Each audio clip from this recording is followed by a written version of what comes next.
అన్నా, డబ్బున్నోళ్లకు ఏదైనా కష్టం వచ్చిందని తెలిస్తే చాలు అందరూ చుట్టుముడతారు. అదే లేనోళ్లకు కష్టం వచ్చిందని తెలిస్తే అయినోళ్లు కూడా పలకరించే దిక్కే ఉండరు. నిజమే కదా? అందరిలో ఉన్నప్పుడు చూపుని, నలుగురిలో ఉన్నప్పుడు మాటని, ఒంటరిగా ఉన్నప్పుడు ఆలోచనలని కాపాడుకోగలిగితే నిన్ను మించిన మేధావి ఎవ్వరూ ఉండరు. నిజమే కదా? గుర్తుపెట్టుకో మిత్రమా.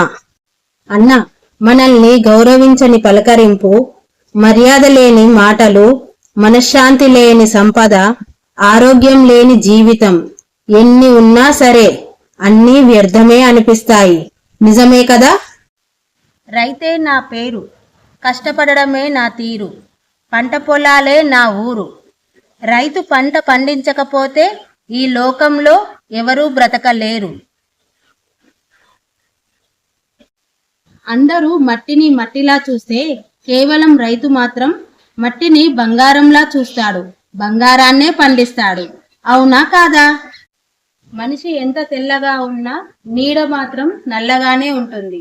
మనిషి ఎంత నల్లగా ఉన్నా రక్తం ఎరుపు రంగులోనే ఉంటుంది. మనిషికి రంగులతో పని లేదండి, మంచి మనసుంటే చాలు. అవునా కాదా? అర్థం చేసుకునే వాళ్ళ కోసం ఎన్ని మెట్లు దిగినా తప్పు లేదు. కానీ అర్థం చేసుకోని వారి కోసం మనం ఎన్ని మెట్లు దిగినా వారి ముందు దిగజారిపోతున్నట్లుగానే కనిపిస్తాం. నిజమే కదా? మన సమాజంలో ఆకలితో అలమటించే ప్రాణాల కన్నా ప్రాణాలు లేని నాణాలకే విలువెక్కువ. నిజమే కదా మిత్రమా.